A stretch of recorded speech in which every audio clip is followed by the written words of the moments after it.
21 hadi 34. Marko mlango wa 5 21 hadi 34. Yesu alipokwisha kuvuka tena na kufika ng'ambo, umati mkubwa wa watu ukamzunguka yeye akiwa hapo kando ya bahari. Kisha mmoja wa viongozi wa sinagogi aliyeitwa Yairo akafika pale.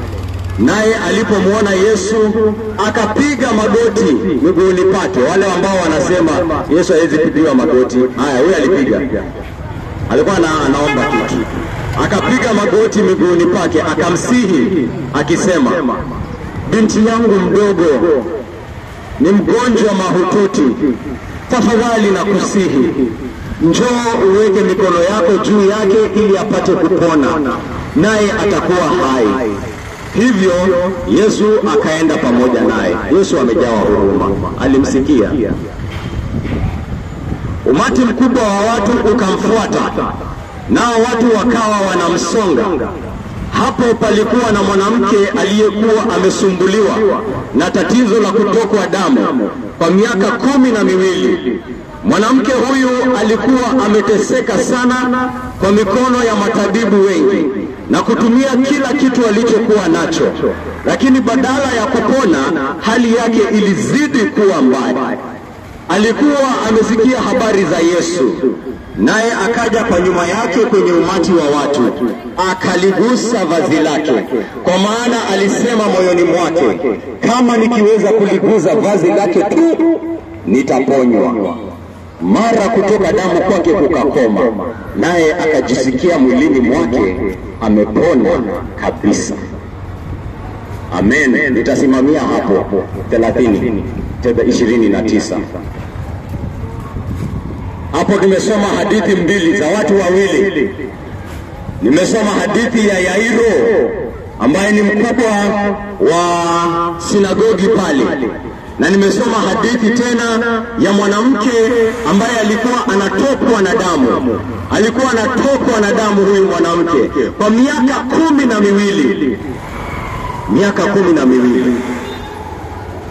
Na wote hawa wawili wamekuja kupata msaada kutoka kwa Yesu Kristo. Hawajaenda kwingine, wamekuja kwa Yesu Kristo. Kakaangu, dadangu, mambo huvutia yakiwa na urembo fulani. Mambo marembo huwa yanavutia yule ambaye anaelewa huo urembo. Ukipatana na mwanabiashara stadi ataweza kujua nafasi bora za kibiashara, hata wakati wengine hawawezi kuiona. Mwanabiashara stadi anaona, anasema hiyo ardhi hapo, nunua hiyo ardhi. Kuna uwezekano mkubwa sana hiyo ardhi itaongezeka pesa. Ipe miaka 10, ipe miaka 5 hivi. Thamani yake itaongezeka pakubwa sana. Nunua hiyo ardhi. Ameweza kuona thamani ya hiyo ardhi. Ameweza kuona urembo wa hiyo ardhi mwanabiashara huyo. Kwa hivyo yuko tayari kufanya chochote juu chini anyakue hiyo ardhi. Si hivyo pia ndio nagonga kwenye mnada. Ukienda kwenye mnada utapata kuna kitu fulani itawekwa pale, watu wamenyamaza, hakuna mtu anaongea. Lakini kingine kinawekwa pale, 1000, 10000, 50000. Kwa nini wanakipigania? Wameona thamani ya hiyo kitu. Wameona thamani ya hiyo kitu. Na nataka kukuambia leo kakaangu na dadangu, yale mambo ambayo yanakuvutia, yanakuonyesha nini inaongoza moyo wako, yanakuonyesha nini inakuongoza katika maisha yako, yanakuonyesha nini inakuvutia wewe, nini inakufanya ufanye kazi, nini inakuamsha asubuhi, nini inakuongoza. Hiyo ndio Mungu wako, hicho ambacho kinakuvutia. Na tunaona hapa kwa hii hadithi watu wengi sana wanavutiwa na huyu Yesu. Wengi sana wanavutiwa na huyu Yesu. Kuna umati mkubwa unamfuata. Umati mkubwa. Sitaki kusema Yesu ni wa kuaminiwa sababu anafuatwa na umati. kwa sababu umati pia huvutiwa na ujinga, umati pia huvutiwa na upumbavu. Ukija hapa ufanye mambo ya kipumbavu, watu watakusanyika hapa wakuangalie, wakutazame wewe na upumbavu wako, wakupigie makofi. Watu wanavutiwa hata na upumbavu kakaangu. Umati si kitu, umati si jambo. Wengi wananiambia hii kanisa yetu ni nzuri, iko na watu wengi. Hii madhabahu wenye sisi huenda ni nzuri. Kwani umati ni nini? Umati si wanapatana hapo wanafanya mambo haifai? Umati si wanapatana pale kwenye vilabu wanafanya mambo haifai? Umati si kitu. Watu wanaweza kusanyika katika upumbavu wao, watu wanaweza kusanyika katika ujinga wao, watu wanaweza kusanyika katika uongo wao. Umati si kitu.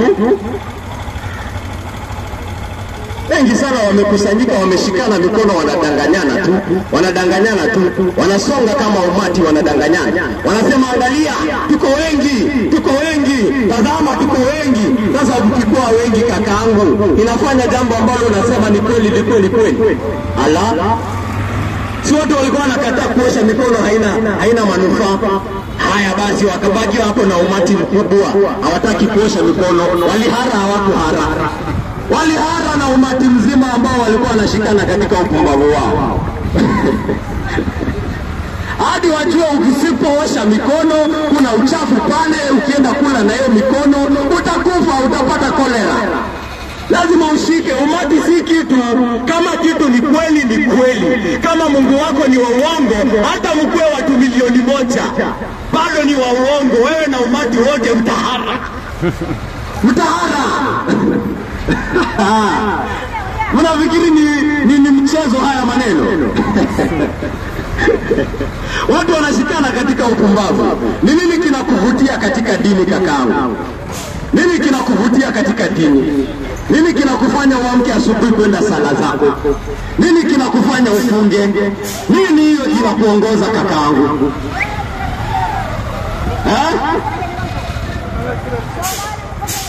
Nini inakuongoza? Na tena nitakuuliza, nini hiyo inakukera kuhusu dini? Watu wanakerwa na dini pia, sio? Wengine wanasema hakuna Mungu, Mungu hayupo, hakuna kitu kama Mungu. Kwa nini anakerwa na dini? Anasema ni sayansi, ni hekima. Nimekaa chini nikachambua. Anataka kuishi venye anataka kuishi kulingana na tamaa zake. Ndio maana anasema Mungu hayupo, lakini ukimwambia hadithi za Mungu ako tayari kukupiga ngumi. Haya, kama Mungu hayupo, mbona wakasirika? Kama huyu Mungu ambaye ninahubiri ni mjinga na ni mpumbavu, mbona wakasirika na mimi? Basi wacha mimi niendelee na upumbavu wangu. Kuna mtu alikuwa anakasirika na Abulwasi, kuna mtu anakasirika na chizi. Wacha niendelee na uchizi kakaangu, kama mimi chizi. Mbona wakasirika? Mbona mambo ninayokuambia yanakukera? Mbona yanakuhamasisha? Kama ni pumbavu tu ninaongea, niwache nipige kelele kakaangu. Kuwa mkweli kakaangu. Ni nini nakukera kuhusu Baba wa Yesu Kristo? Kuwa mkweli. Nini kinakukasirisha kuhusu watu kumwabudu Mungu? Kuwa mkweli. Angalia moyo wako uone ni tamaa zako zinakuongoza. Angalia uone kwamba unataka kuishi kulingana na tamaa zako. Angalia utaone unataka kuishi kulingana na uongo wako. Unataka kuishi kulingana na fill in the blanks. Jaza hilo pengo nimekuachia wewe. Wewe ndio unajua kwa nini hutaki mambo ya Mungu.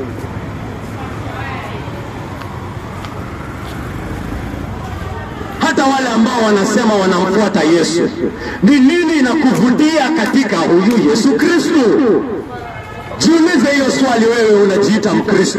Nini inakuvutia katika Yesu Kristo? Ni nini?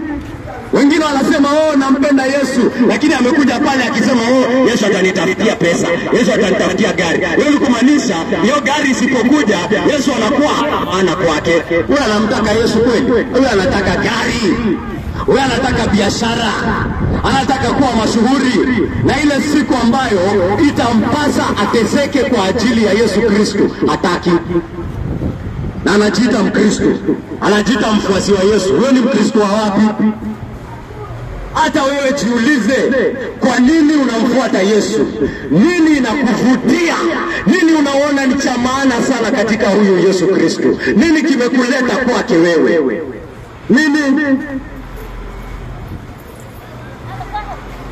Nini kimekuvutia kwake Yesu Kristo?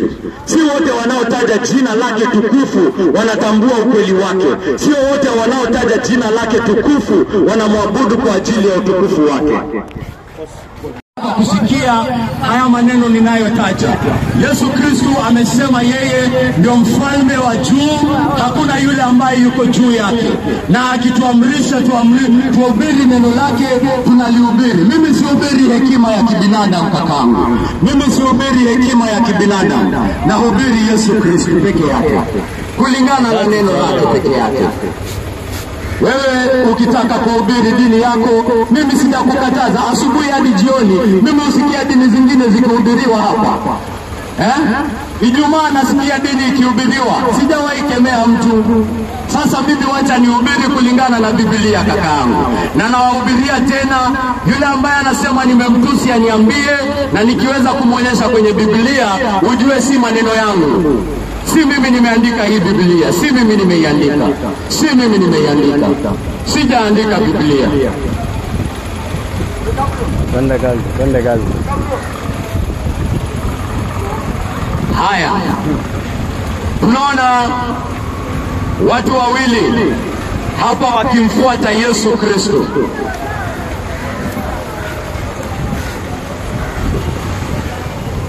Tunaona Yairo, tunamwona Yairo hapa, na tunamwona mwanamke mwenye damu kumwagika, tumeiona pale.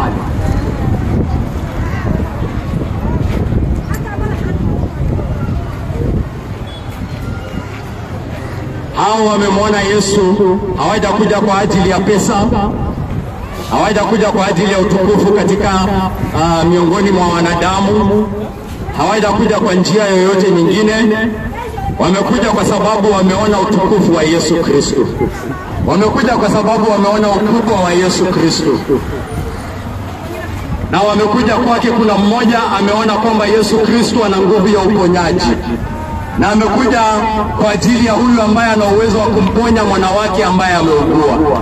Amesema, Baba, mwana wangu ni mgonjwa, njoo ukamponye. Njoo, Majengo ni mgonjwa, Yesu njoo kamponye. Wanakufa katika dhambi, wanakufa katika uongo, wanakufa katika dini zisizofaa. Njoo ukawaponye. Yesu wangu analia huyu Yairo. Wengi wanamfuata kwa ajili ya mambo yasiyofaa, hawaoni utukufu wa Yesu Kristo. Kwa hiyo wasipopata wanachofuata, mioyo yao inakufa tamaa na Yesu anamwacha. Lakini hawa wanakuja wakitarajia, wanakuja kwa neema, wanakuja kwa unyenyekevu. Anasema, Yesu njoo nisaidie. Huyo ni Yairo. Na huyu mwanamke mwingine amekuwa na damu imekuwa ikimwagika miaka 12. Huyu mwanamke damu inamwagika. Katika hilo taifa la Israeli, mwanamke ambaye anamwaga damu alikuwa ni mchafu, alikuwa ni najisi, alikuwa hawezi hata akikaa chini, hawezi kaa hapo, hawezi hata mshika, hawezi msalimia, ni mchafu. Na tunaona huyu mwanamke ametokwa damu miaka ngapi? Miaka 12. Na tunaona huyu mwanamke amejaribu madaktari wa kila aina, amejaribu madaktari wote. Amekuja kwa daktari wa kwanza, amekuja kwa daktari wa pili, amekuja kwa daktari wa tatu, na inasemekana hawa madaktari wote badala ya kumponya walimfanya awe mgonjwa hata tena zaidi.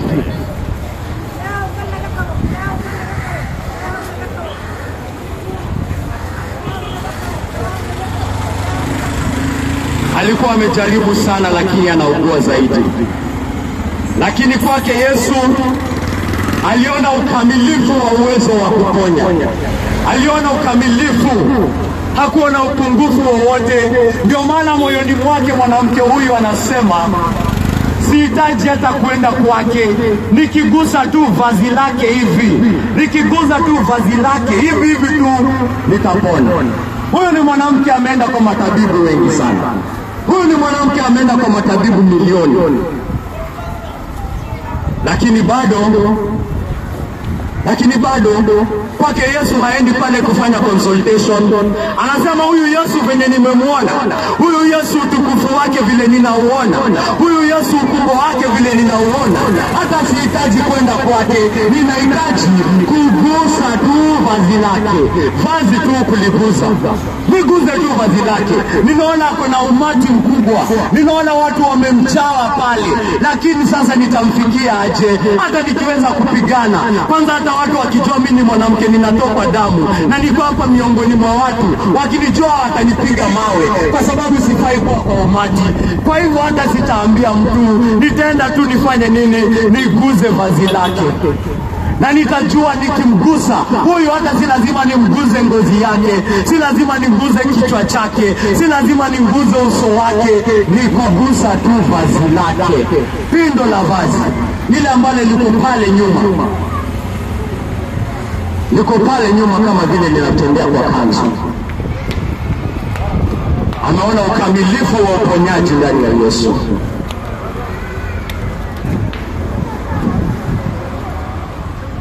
Lakini kwake Yesu aliona ukamilifu. Kwa hivyo tunapohubiri neno la Mungu, tunapohubiri neno la Mungu, na Mungu tunapohubiri na abariki neno lake, Mungu anapobariki neno lake anaonyesha binadamu uovu wa moyo wake. Anaonyesha binadamu jinsi yeye ni muovu kupindukia, jinsi yeye ni kama huyu mwanamke, yuko na jinsi kupindukia na hawezi kuponywa kwa njia yoyote ile. Hata afanye nini, hata ende kwa daktari wa aina gani, amelemewa na mzigo wake, amejaribu madaktari wa kila aina, lakini hawezi pona, hawezi pona. Huyu mwanamke ni picha, huyu mwanamke ni picha kakaangu. Hii ndio uongo mkubwa wa Ibilisi, kuwafanya binadamu wakose kutazama na kuona na kuwaza kuhusu utukufu wa Yesu Kristo. Niko hapa ninahubiri kuhusu utukufu wa Yesu Kristo. Niko hapa nahubiri kuhusu urembo wa Yesu Kristo. Lakini shetani hataki uone, Ibilisi hataki uone, hataki uwaze kuhusu mambo ninakwambia. Niko hapa ninakwambia kuna mwanamke alikuwa na bleed miaka 12, akaguza tu vazi, akaguza tu vazi, hiyo tu ndio ilihitaji na akapona. Badala ya kwenda kwa baada ya kwenda madaktari milioni wameshindwa. Nataka uone utukufu huo. Mungu anataka uone utukufu huo. Shetani hataki uone, hataki uone. Anataka kukugeuza, anataka kukugeuza uangalie mambo mengine. Anataka uanze kuangalia sijui ni siku gani tunaenda kuabudu, unaenda Saturday ama Sunday. Hapana, usiangalie Yesu, angalia mama yake Maria. Mama yake Maria ndio unafaa kuangalia. Enda kwa Maria, enda kwa sijui watakatifu, enda kwa Saint Paul, enda kwa Saint Augustine. Hataki uangalie Yesu.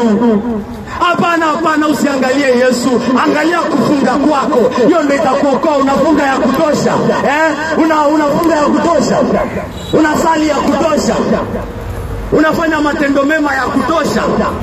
Anataka uanze kuangalia mambo mengine, hataki uangalie Yesu.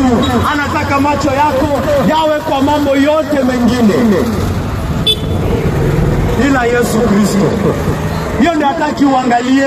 Anataka usiku unawaza venye utasave pesa upige safari moja safi kwenda Saudi Arabia. Angalia hiyo. Hiyo ukiangalia mimi sina shida.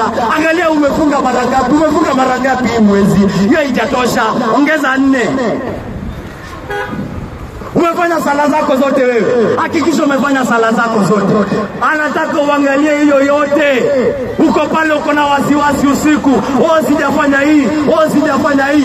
Anataka uangalie yote ila kumtazama mwana wa Mungu Yesu Kristo.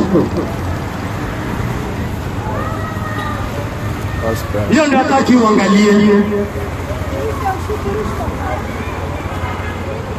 Na wengi wamemezwa sana na hayo mawazo. Wengi wamemezwa sana. Maisha yake asubuhi hadi jioni ni hayo mambo.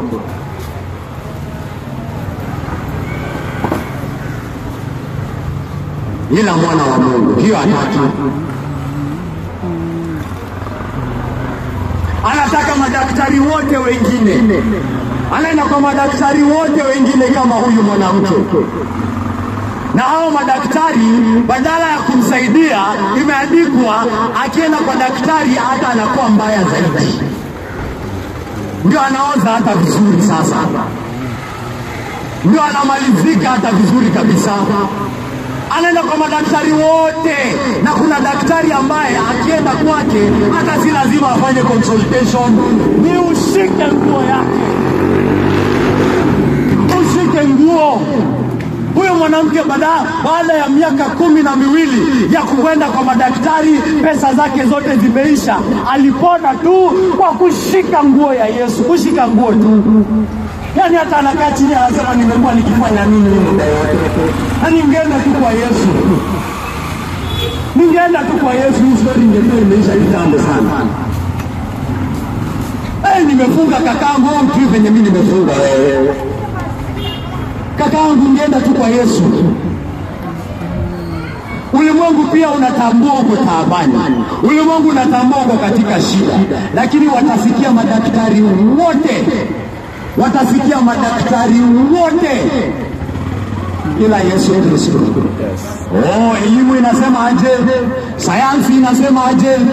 Politiki inasema aje? Wataalamu wanasema aje? Ekonomiki inasema aje? Matajiri wanasema aje? Hapo sasa ndio wanafikiri ndio dawa ya ulimwengu iko hapo. Hata ulimwengu tambue tabibu wake ni Yesu Kristo. Badala ya hizi shida kupunguzika zitaongezeka. Watakuwa wagonjwa tena zaidi. Wataumia tena zaidi. Hadi wakuje washike nguo ya Yesu Kristo. Hata wacha tu waendelee. Wewe kakaangu, kama unafikiri naongea upumbavu, endelea katika njia zako. Endelea kuongeza matendo yako mema. Endelea. Uniambie kama utapona.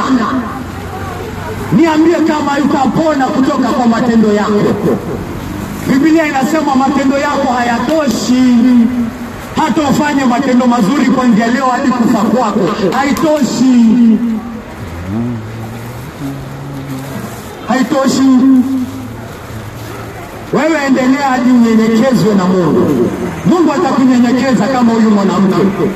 Unyenyekezwe uone hakuna njia yoyote nyingine. Uone uhafifu wako. Usikie sauti ya Mungu.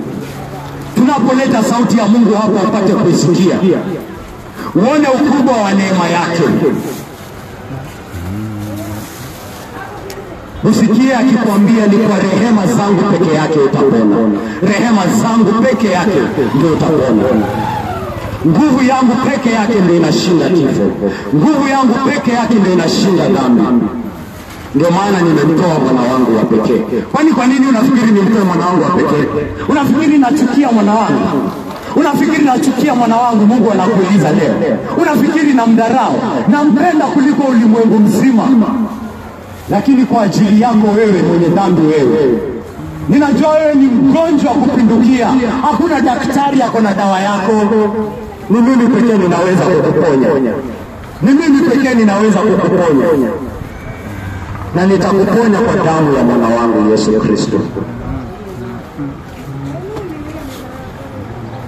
Ndio maana yeyote anayenyosha mkono wake kama huyu mwanamke, amguse Yesu Kristo hata tu pindo la vazi lake, anakuwa safi. kwa sababu amekufa kwa ajili yako kakaangu. Ugonjwa wako, taabu yako, yote ni kwa sababu ya dhambi yako. Nasema tena, ugonjwa wako, dhambi yako ni kwa sababu ya dhambi yako. Kwa hiyo kufunga haiondoi dhambi. Safari za Saudi Arabia haziondoi dhambi. Kuzunguka jiwe haiondoi dhambi. Kufunga haiondoi dhambi. Sala haiondoi dhambi. Adhabu ya dhambi ni kifo. Adhabu ya dhambi ni kifo. Na huyu Yesu amekufa kwa ajili yako. Ndio maana ukimgusa anakuponya. Ndio maana ukimgusa anakuponya.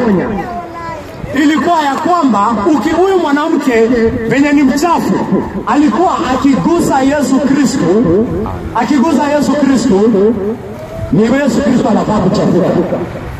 Mwanamke najisi alikuwa akigusa mtu yoyote, huyo mtu ndiye anakuwa najisi.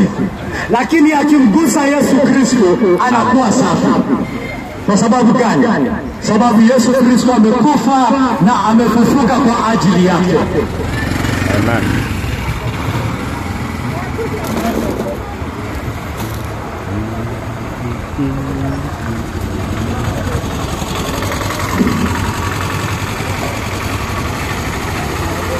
Ulimwengu hautapona kwa njia yoyote nyingine. Nasema tena, ulimwengu hautapona kwa njia yoyote nyingine. Kwa hivyo usinyoshe mkono wako kokote kwingine. Laiti ubaki na uchafu wako. Laiti ubaki kama huyu mwanamke katika miaka yake 12 ya kwanza. Uwe umeugua zaidi, uoze zaidi, uhakikishe kufa kwako, kifo chako kitilie muhuri. Gundua uhafifu wako. Mlilie Mungu akurehemu. Mlilie Mungu akupatanishe naye. Mlilie Mungu akuoshe.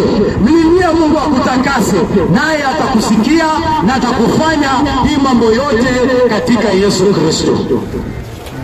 Na kuhubiria huyu Yesu uone yeye ni kuaminiwa. Na kuhubiria huyu Yesu uone yeye ni wa kuaminiwa. Na kuambia kakaangu, dadangu, ni jambo la kusikitisha. Ni jambo la kusikitisha kwamba kuna mtu kama huyu. Mtu kama Yesu Kristo. Ni jambo la kusikitisha kwamba kuna mtu kama huyu ambaye amejawa na utimilifu wa Mungu, ambaye anang'aa katika utukufu wa Mungu, ambaye amejishusha kwa ajili ya wenye dhambi. Ni jambo la kusikitisha kuna mtu mwenye urembo wa aina hii. Ni jambo la kusikitisha kwamba kuna mtu mwenye utamu wa aina hii. Ni jambo la kusikitisha kwamba kuna mtu kama huyu ambaye halinganishwi, lakini watu hawampokei, watu hawamtaki, watu wamekauka, watu wanakufa katika dhambi zao, watu wanapotea, watu wanakufa, lakini Yesu anafunuliwa mbele yao na bado hawamtaki kabisa. Wanasema, achana na mimi na kufunga kwangu, achana mimi na Maria wangu, achana na mimi na mambo yangu. Ni jambo la kusikitisha, ni jambo la kuhuzunisha kwamba watu wataletewa dawa na waiteme. Hata si kuitema, hata hataiweka mdomoni, hata mdomoni hataiweka.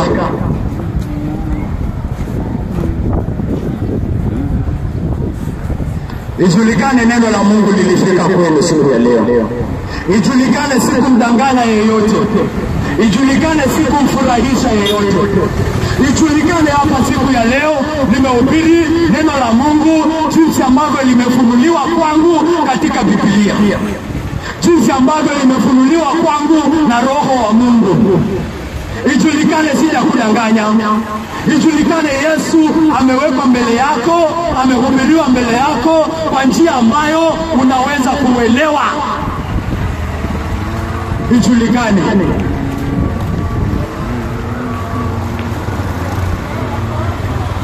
Watu wamejawa na hofu, watu wamejawa na masikitiko, watu wamejawa na dhambi, watu wamejawa na uovu, watu wamejawa na mioyo mikavu, watu wamejawa na mioyo migumu, lakini bado wanataka kubaki pale.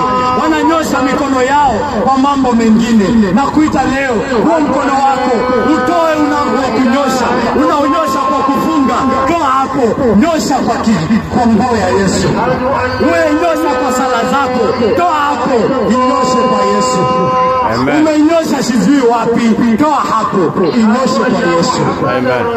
Nyosha mkono wako mshike Yesu leo. Nyosha mkono wako mshike Yesu leo. Nawe utapona.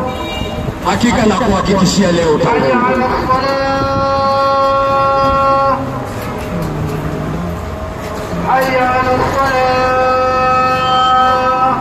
Mungu Mwenyezi mtakatifu, Baba wa mbinguni, sifa na shukrani zote zije kwako wewe Mungu uliye juu. Hakuna Mungu kama wewe. Hakuna wa kuabudiwa ila wewe. Hakuna wa kutukuzwa ila wewe. Mungu wangu, asante kwa roho wako ambao umetujalia. Asante kwa kusikiza sala zetu Mungu wangu. Na Mungu wangu, tunaomba kwamba utatukinga kulingana na yule mwovu Mungu wangu. Lakini hata Mungu Baba, ukitutoa mikononi mwako Mungu Baba, tunaomba kwamba Mungu Baba, chochote ambacho tutapata Mungu Baba kitatumika na mkono wako kwa ajili ya utukufu wa jina lako, ili wengi waje kupata kumjua Yesu, ili wengi wapate kutakasika, wapate kuoshwa, wapate kusafishwa kulingana na mapenzi yako wewe Baba yangu. Mungu Baba, tumehubiri neno lako na wengi wamepata kusikia, na hakika imeonekana kwamba Mungu Baba wengi huwa wanasikia. Kwa hivyo Mungu Baba, tunaomba kwamba hili neno lako utalifanya tulifanye kazi yake kulingana na mapenzi yako. Na kushukuru Mungu wangu na nakutukuza. Nyosha mkono wako Baba yangu, waponye wengi, waokoe wengi, wakomboe wengi kulingana na mapenzi yako. Naomba haya yote katika jina tukufu la Yesu Kristo, aliye Bwana na mkombozi wetu. Amen.